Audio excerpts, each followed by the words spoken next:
Hello दोस्तों, नमस्कार। एक वीडियो बना रहा हूँ मैं। अभी मैंने इससे पहले एक वीडियो बनाया ट्रैफिक रूल के ऊपर, और मतलब वो गाड़ी का नंबर, बाहर की नंबर की गाड़ियों को पुलिस वाले गोवा में कैसे ट्रीट करते हैं। तो उसमें एक लाइन कहना रह गया था कि गोवा की पुलिस बड़ी कोऑपरेटिव है।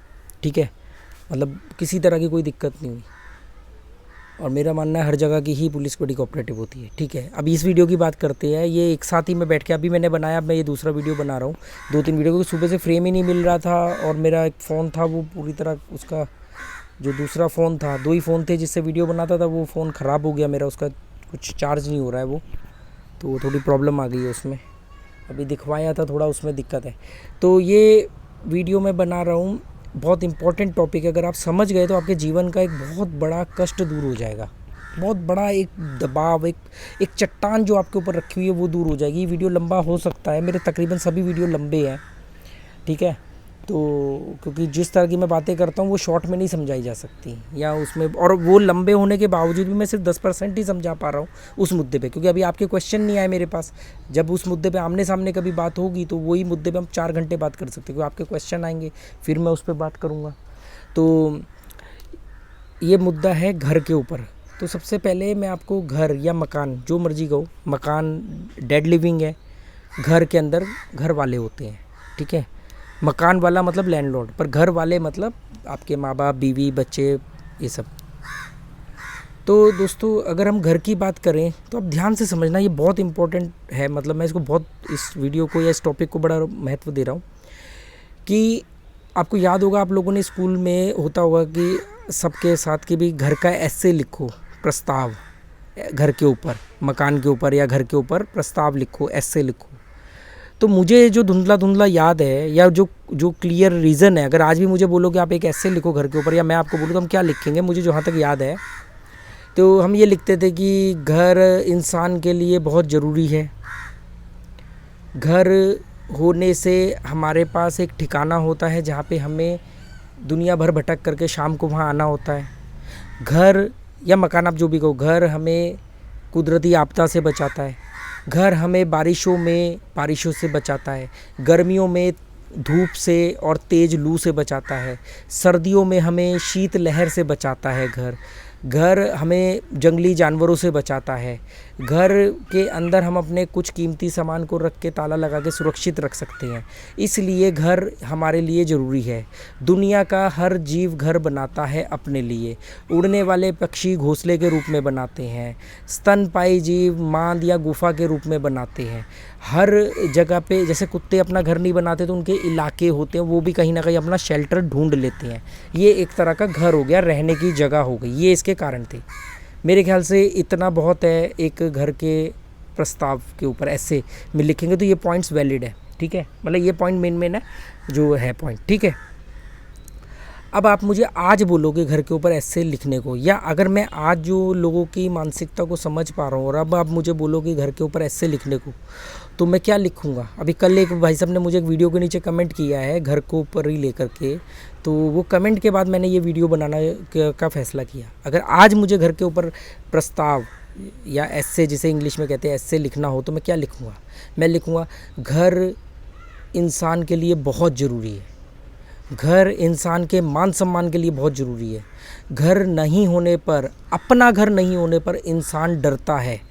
घर नहीं होने पर, अपना घर नहीं होने पर इंसान मन का जो उसको अनसिक्योरिटी फील होती है। समाज उसका मजाक उड़ाता है। समाज उसको तिरस्कार की दृष्टि से देखता है। घर ना होने पर हीन भावना जागृत होती है। घर ना होने पर ग्लानि महसूस होती है। बीवी बच्चे सपोर्ट नहीं करते, मजाक उड़ाते, दुनिया कहती है तुमने किया क्या है जीवन में। घर होने के बाद आपके अंदर एक आत्मविश्वास जागृत होता है। घर होने से आपको लगता है कि अब आपने ज़मीन आपकी ख़रीद ली है, तो अब आपका इस दुनिया में एक स्थान बन गया है, अब आपने एक झंडा गाड़ दिया है। और घर होने पे आपका शादी ब्याहों में, रिश्तेदारी, समाज में जब जाते हो तो आपका एक रुतबा बढ़ जाता है कि मैंने अभी घर खरीदा है, मैंने 2 करोड़ का घर खरीदा है, मैंने 20 करोड़ का घर खरीदा है, मैंने 20 लाख का घर खरीदा है। ये बात कहने के लिए कि ये मेरा घर है, ये 20 करोड़ का है या 20 लाख का, ये मेरा घर है, ये कहने के लिए घर इंसान के लिए बहुत ज़रूरी है। घर होने से बहुत सारे लोगों पे आप दबाव बना सकते हो और अपने घर को अपना विजिटिंग कार्ड बना करके दिखावे के तौर पे भी आप इस्तेमाल कर सकते हो। अगर आज मुझे प्रस्ताव लिखना हो तो मैं ये लिखूँगा, घर के नुकसान। अगर पहले लिखता तो मैं ये लिखता कि घर ना होने के नुकसान ये है कि बारिशों में मैं गीला हो जाऊंगा, मुझे ठंड लग जाएगी, मैं बीमार पड़ जाऊंगा, मेरा कीमती सामान या मेरा जो जमा किया हुआ अनाज भंडार वो ख़राब हो जाएगा मौसम की मार से, उसको जंगली जानवर ख़राब कर देंगे, कोई लूट के ले जाएगा। घर होने पे मेरे को गर्मियों में बहुत गर्मी लगेगी, घर नहीं हुआ तो लू चलेगी, मेरे को लू झेलनी पड़ेगी, सर्दियों में शीत लहर झेलनी पड़ेगी, तब के नुकसान है। आज के नुकसान जो कल कमेंट पे भी भाई साहब ने बोला, अगर आज की डेट में अगर किसी का अपना घर नहीं है, वहाँ तो था घर नहीं है, यहाँ पे अपना घर नहीं है, दोनों में फ़र्क समझ लेना आप। अगर आज किसी के पास अपना घर नहीं है तो वो इंसान शर्मिंदगी की ज़िंदगी जिएगा, जिल्लत की ज़िंदगी जिएगा, समाज में सिर उठा के नहीं जी सकेगा, लोग उसको तिरस्कार की भावना से देखेंगे, उसके बीवी बच्चे बोलेंगे आपने हमारे लिए किया है क्या, एक घर तक तो बना नहीं पाए, घर भी होता तो काम चल जाता। लोग पूछेंगे यार तुमने इतने साल हो गए फ़लानी जगह नौकरी करते हुए, तुमने घर नहीं बनाया अभी तक अपना। कोई बोलेगा यार तुम इतने साल दुबई में हो गए, तुमने घर नहीं बनाया अपना। कोई कुछ और देखो हमने तो अपना घर बना लिया, लोग बुला बुला के चिढ़ाएंगे। फिर शाहरुख खान की ऐड आएगी टीवी पे, वो देख करके आपको रोना होगा कि अपना घर तो आखिर अपना ही होता है। फिर आप एक टीवी पे ऐड देखोगे लोन की, जिसमें बच्चा कील ठोकता दीवार पे तो बाप मना करता है बेटा मत ठोकी, हमारा अपना घर नहीं है। वो बीवी नेम प्लेट लगाने जाती है। तो इस तरीके से जो फाइनेंस कंपनियाँ हैं, चाहे वो बैंक हो या इंडिविजुअल फाइनेंस कंपनियाँ हो, वो आपको इमोशनली ऐसे जलील करेंगी और आपके अंदर जलालत पैदा करेंगी, हीन भावना पैदा करेंगी, जिससे आप खुंदक में जाके घर खरीदो। और इस तरह की चीज़ें आपके साथ होंगी। समाज, जैसे कल वो भाई साहब ने कमेंट लिखा कि रिश्तेदार मुझे नीचा दिखा के चले जाते हैं घर ना होने पर, और घर, ये आज के नुकसान है। ठीक है, अब इसको एजुकेशन लैंग्वेज से हटाते हैं। अब आता हूँ मैं अपनी तरीके पे। अब आप मुझे एक बात बताओ, धरती पर जितने भी जीव हैं, वो चाहे स्तनपाई हो, नभचर हो, थलचर हो, जलचर हो, उड़ने वाले हो, डूबने वाले हो, जो भी कोई जीव हो, हर जीव अपना कोई ना कोई ठिकाना बनाता है रहने का, क्योंकि वो ज़रूरी है। पैदा होने से मरते दम तक के लिए एक ठिकाना चाहिए होता है। वो ठिकाना सुरक्षा की दृष्टि से बहुत ज़रूरी होता है। पर वो सुरक्षा किससे? वो सुरक्षा दूसरे जंगली जानवरों से, वो सुरक्षा अपने शत्रुओं से, डाकू चोर लुटेरों से, वो सुरक्षा कुदरती आपदा से, वो सुरक्षा गर्मी सर्दी बरसात से। पर आज घर बनाने का मकसद है कि सुरक्षा उन सामाजिक भेड़ियों से जो गिद्ध की तरह आपको नोचते हैं और आप भी धीरे धीरे उनकी तरह गिद्ध बन जाते हो, जो मटेरियलिस्टिक चीज़ों पे ही बात करते हैं। जैसे बहुत लोगों ने लिखा कि भाई साहब घर तो होना ही चाहिए। अरे घर होना चाहिए ये एक बात है, घर अपना ही होना चाहिए ये दूसरी बात है।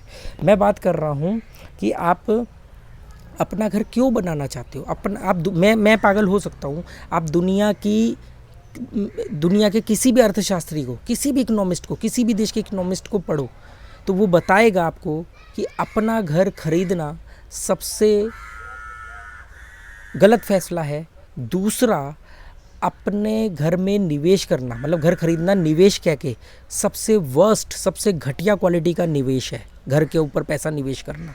ठीक है, आप खुद भी 10 मिनट लगेंगे, आप खुद भी कंपैरिजन कर लो, आपको सारा का सारा दूध का दूध पानी का पानी हो जाएगा कि घर के ऊपर इन्वेस्ट करना। अगर घर 50 लाख का 2 करोड़ का होगा तो आपकी तो आप मतलब जवानी में घर खरीदा, बुढ़ापे में वो 2 करोड़ का हो गया, जवानी में खरीदा 50 लाख का, बुढ़ापे में हो गया 2 करोड़ का।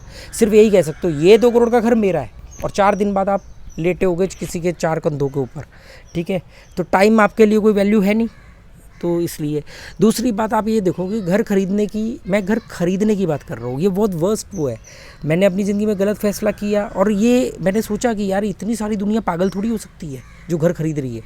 तो मैंने बताया ना, शाहरुख खान ऐड कर रहा ना, अपना घर अपना होता है, आपके दिमाग में डाला गया, समाज ने डाला। ये तो चलो बहुत ऐड तो बहुत बाद में, इंडिया बुल की ऐड आती थी ना, वो किराएदार वगैरह जो मैंने अभी जिक्र भी किया। आप देखो समाज में क्या होता है, लड़की की शादी करनी हो, घर अपना है क्या? लड़के का घर अपना होना चाहिए अगर उसकी शादी होनी हो। अरे उस लड़की के बाप से ये पूछो कि आप अगर घर देख के शादी कर रहे हो तो चलो ये तो अच्छी बात है, आपने चेक कर लिया, पर ये श्योरिटी कहाँ मिलेगी ये घर वो अगले आपकी बेटी के जिंदा रहने तक बेचेगा नहीं, बर्बाद होने पे भी बेचेगा नहीं। अब मैं आपको एक छोटा सा और एक उदाहरण देता हूँ, शायद इससे कुछ ट्यूबलाइट जले।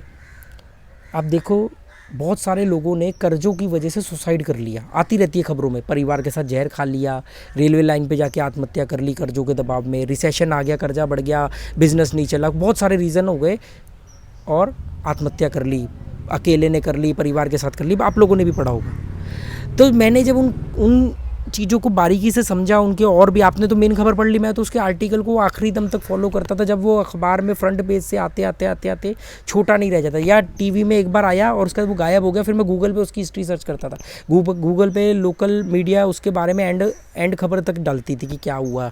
ठीक है, इन्होंने तो मेन, इलेक्ट्रॉनिक मीडिया ने तो मेन खबर चला के बात ख़त्म कर देनी है। तो गर्मी बहुत हो रही है, 1 मिनट बस, इतना बोलता हूँ ना।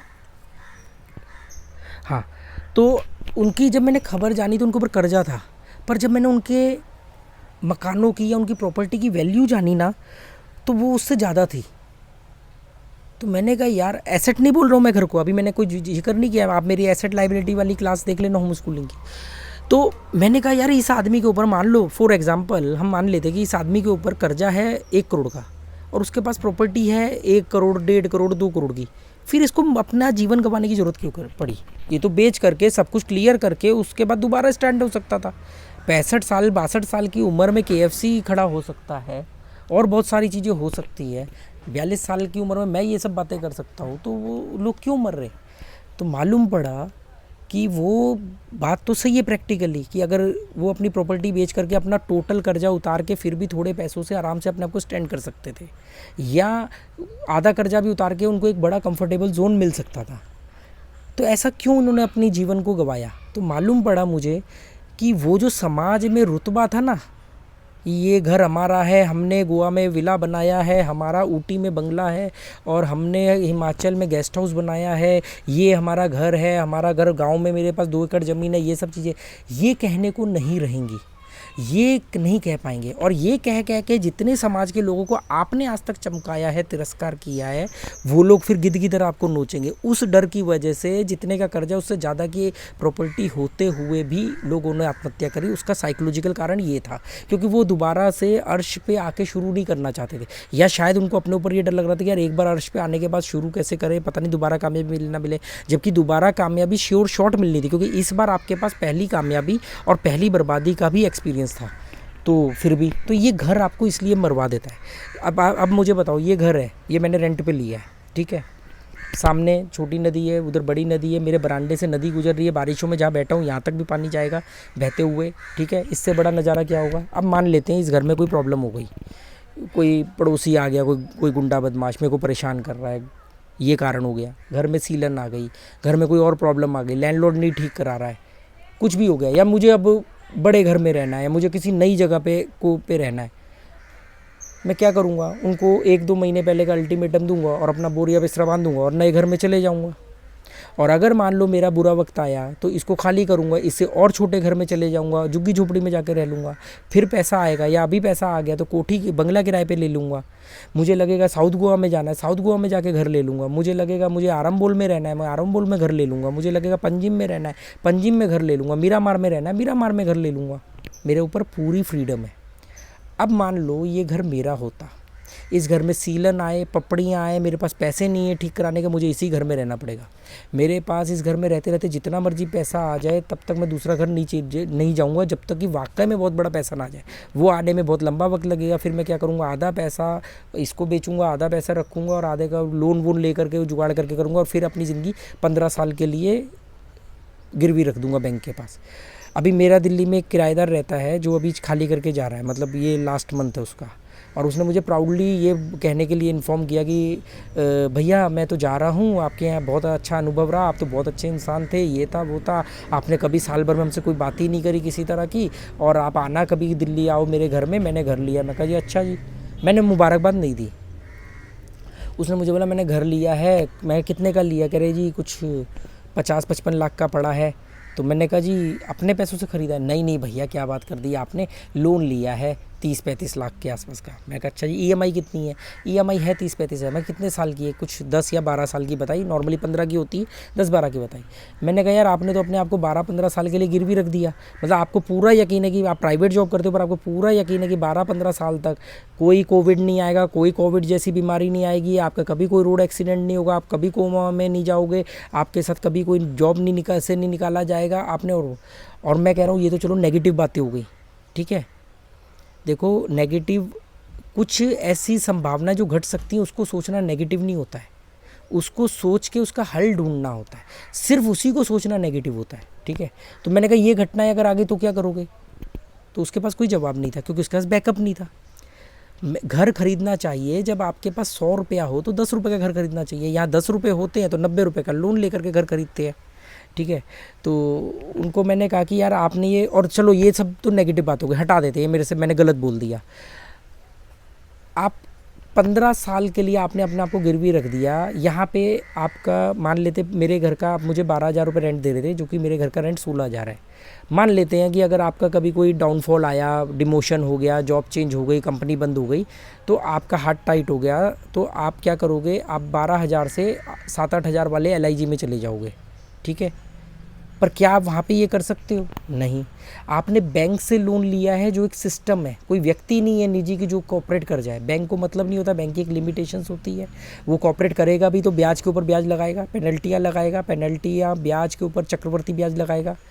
फिर दूसरा, आप 35 साल तक इस घर के लिए बंद गए, आप कहीं और 35 कह रहा हूँ सॉरी 12-15 साल तक आप इस घर के लिए बंद गए, आप कहीं और नहीं जाओगे। इतनी बड़ी हिम्मत आप मेरे जैसी पागलपंती तो करोगे नहीं कि अपना घर किसी को किराए पे दे दोगे और खुद किसी और घर पे किराए पे रहोगे। अपना बढ़िया घर होते हुए हम दूसरे घर में, उससे डाउन वाले घर में किराए पे रहते थे। तो कह रहे जी नहीं आपकी बात, मतलब उस व्यक्ति का मेरी बात का जवाब नहीं था। वो चाहता था कि वो मेरी सारी बातों को सिरे से नकार दे, खारिज कर दे, पर उसके पास वैलिड पॉइंट नहीं थे क्योंकि उसने इन चीज़ों के बारे में पढ़ा नहीं, ठीक है। अब सवाल ये उठता है कि ये मैं ये बात कर रहा हूँ तो मैं ही अक्लमंद हो गया, ये सब कैसे हुआ?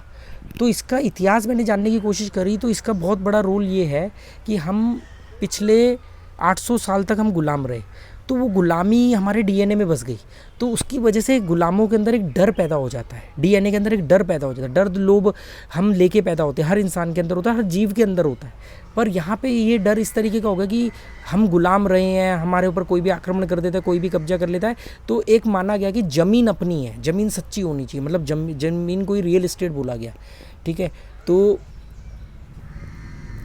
एक माइंडसेट बन गया। फिर बचा कुचा जो काम था वो माँ बाप, समाज और स्कूल ने कर दिया।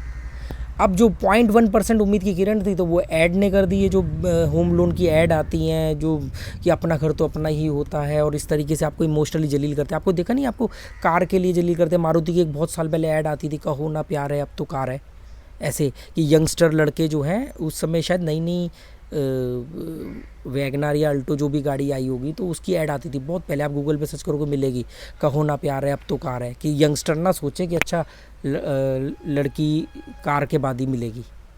ये ऐसे आपके जज्बातों का फ़ायदा उठाया जाता है।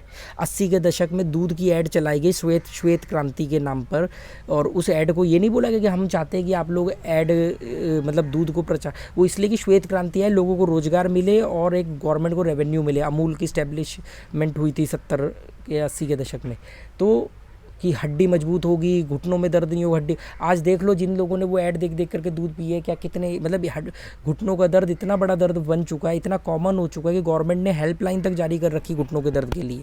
वनस्पति घी की ऐड आती थी, डालडा की, खाओ गगन रहो मगन, डालडा की ऐड, ये सब चीज़ें। आज वही भारत सरकार जाके WHO में बोलती है कि हम ये जो वनस्पति इंडस्ट्रियल घी है, जिसको वनस्पति घी बोलते हैं, इसको घटाएंगे क्योंकि 40% हार्ट अटैक सिर्फ वनस्पति घी से हो रहे हैं।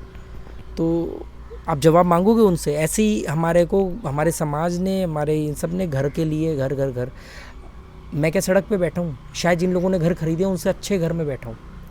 आप देख लो पीछे का नज़ारा, और जिस घर को मैं अपने छोड़ के आया हूँ वो घर से ये छोटा घर है, ठीक है। वो ज़्यादा मैंने उसमें भौतिकतावादी चीज़ें डाल दी थी, उससे सबसे बढ़िया है।